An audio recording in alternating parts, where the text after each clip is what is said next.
Howdy folks, Hoss Bossman here. My top 10 horror films currently streaming on Shudder. How their disgusting, lascivious nature ultimately aids the leftist takeover of these United Snakes. Shudder is my bread and butter.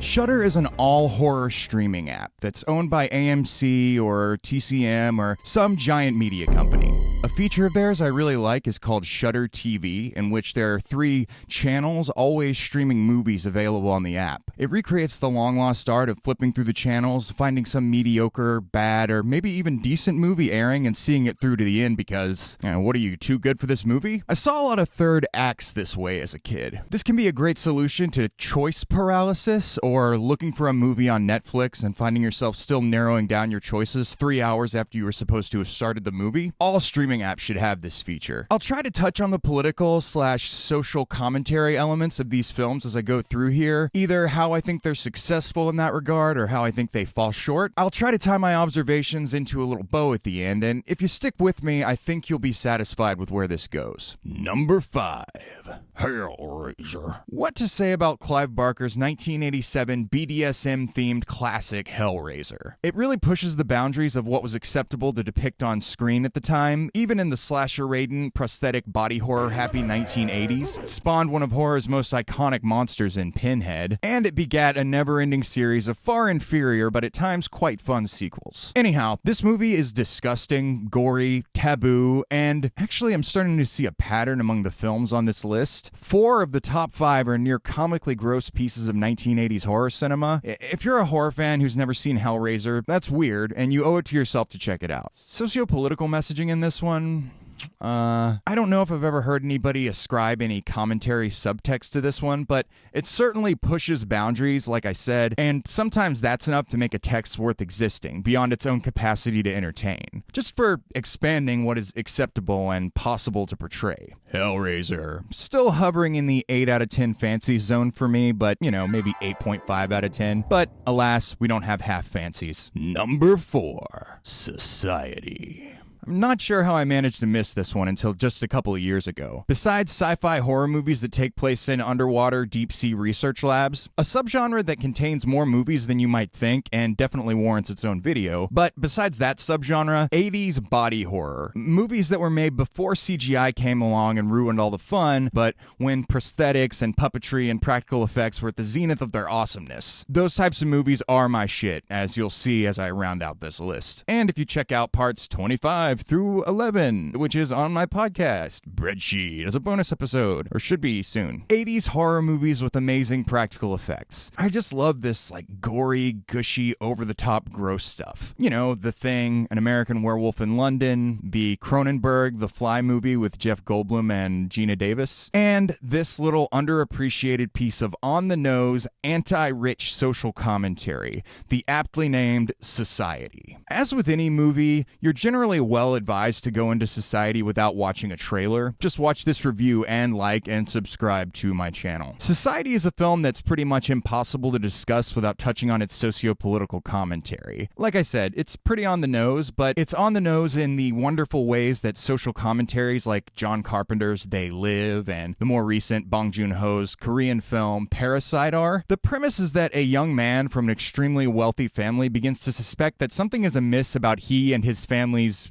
situation. What ensues is an intriguing mystery that degenerates into a disgusting third act worthy of Cronenberg or Carpenter themselves. This movie really hates rich people. Society gets 9 out of 10 fancies from me. This may be a little generous to you, but these fancy ratings are about how much I personally enjoy the movie and should in no way be taken as a statement of its objective quality, however objective any rating of any piece of art can be. Well, son, I guess you're right. I am a butthead. 3. Reanimator. Reanimator is one of two H.P. Lovecraft adaptations directed by Stuart Gordon in the mid-'80s, and many fans of horror camp would probably choose this as their favorite of the two. An over-the-top, unhinged performance from Jeffrey Combs, which is always great, and a per-usual fun performance from Scream Queen Barbara Crampton, combined with a darkly comedic tone to make for a breezy, indispensable piece of practical effects-driven cinematic fun. I'll keep this one short for reasons to be revealed, but Stuart Gordon, who also penned the Honey, I Shrunk the Kids script and a slew of other imaginative, often subversive films, died earlier this year, 2020, and he leaves behind a wonderfully fun, creative, and often very disgusting legacy. Reanimator gets 9 out of 10 fancies. Number 2. Incident in a Ghostland. This one really surprised me when I first watched it a year or so ago. This was another one I found via the Shudder TV feature I mentioned earlier. Going purely off the generic-sounding title, I assumed Incident in a Ghostland was going to be a boilerplate, Blumhouse-style ghost movie. It very much is not. There's so much I want to say about this film, but it's difficult to think of anything that might not spoil it. By the way, I should probably be issuing content warnings for every movie on this list, but this might be the movie that most warrants a very strong one. Violence against women, specifically very young women, girls some might call them, is a pretty massive element of this film, and trauma, both physical and psychological, is a major theme that runs throughout the movie. Lots of violence and screaming and crying, which is probably going to be triggering for some people and annoying to others. As for any socio-political elements, Incident in a Ghostland doesn't seem to have the best messaging, insofar as messages can be gleaned from it at all. The second film on this list, helmed by a French person, Ghostland portrays certain groups of people, namely our transgender and intellectually disabled brethren and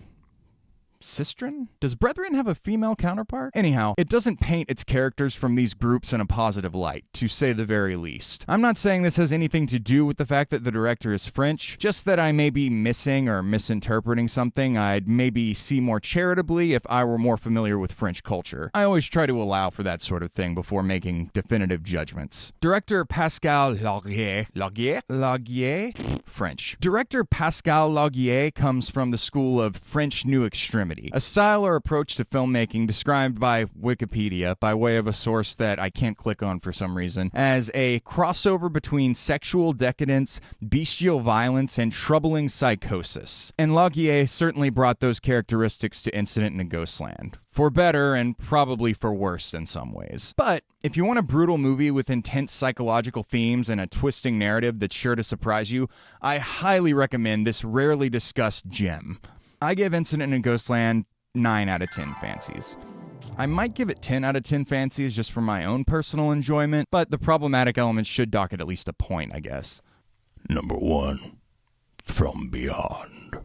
I allowed my little review of Reanimator to be short because I wanted to save my thoughts for this, the second of director Stuart Gordon's mid-'80s Lovecraft duology. From Beyond is the lesser-known and less discussed of the two, and Reanimator has certainly earned its place in the hearts of body horror and camp fans. However, I far prefer this infinitely more batshit film. It has more of the things that I love: sci-fi craziness, amazing prosthetics, puppetry and practical effects, and a gleeful embracing of all things disgusting. Also starring Jeffrey Combs and Barbara Crampton, From Beyond follows a small group of scientists as they experiment with a machine that breaks down the barrier between our dimension and a terrifying, and again, very disgusting other one. The dimension this machine accesses is populated by an imaginative and diverse collection of monsters. Apparently, these monsters are just all around us all the time, according to the film's mythology, but they can only be interacted with through the use of one of these machines. Or some sort of enhancement of the pineal gland. The pineal gland. I guess I have to explain the pineal gland to the non-weirdos in my audience. Some people, crazy people mostly, think that the pineal gland, which sits in the center of the human forehead,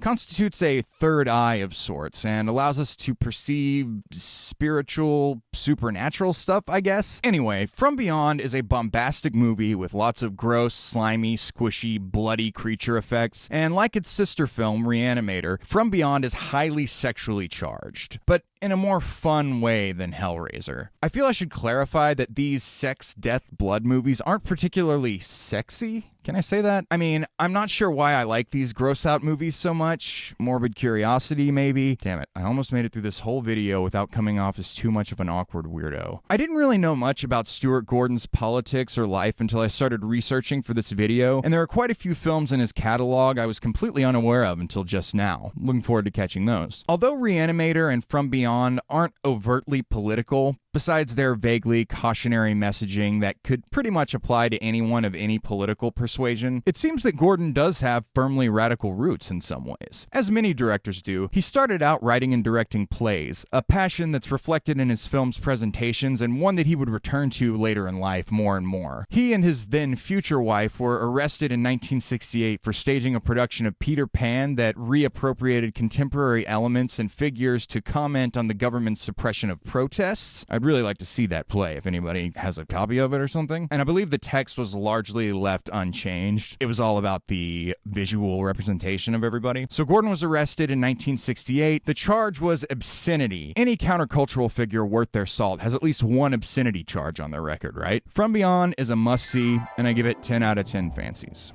And that's my list. I've tried to touch on the political and or social commentary of these films, for better or worse, but I really think that boundary-pushing horror and film in general, art in general really, has the inherent effect of expanding what audiences will accept, showing that obscenity and fictional depictions of taboos aren't harmful in the ways that cultural conservatives and the like claim that they are. This can obviously cut in the wrong direction. I think most people watching would probably agree that we shouldn't celebrate cinema that normalizes homophobia, transphobia, racism, bigotry, etc. But darker, subversive, more taboo cinema can have the effect of breaking the stranglehold of cultural norms. And if we want our society to progress beyond the current dogmas, we're going to have to expand people's imaginations, what they perceive as possible in one way or another. The counterculture, the cultural left, has made great progress in normalizing lifestyles and perspectives that used to be overwhelmingly thought of as weird at best and dangerous at worst. Nowadays,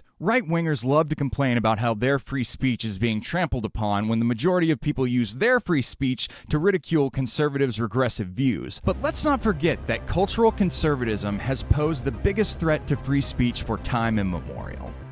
Thank you so very much for tuning into this video. I hope I'm getting it out in time for you to enjoy a couple of these films before Halloween. But, you know, horror is always fun any time of year, so don't let the calendar stop you from enjoying my hot recs. Time is pretty meaningless these days anyway.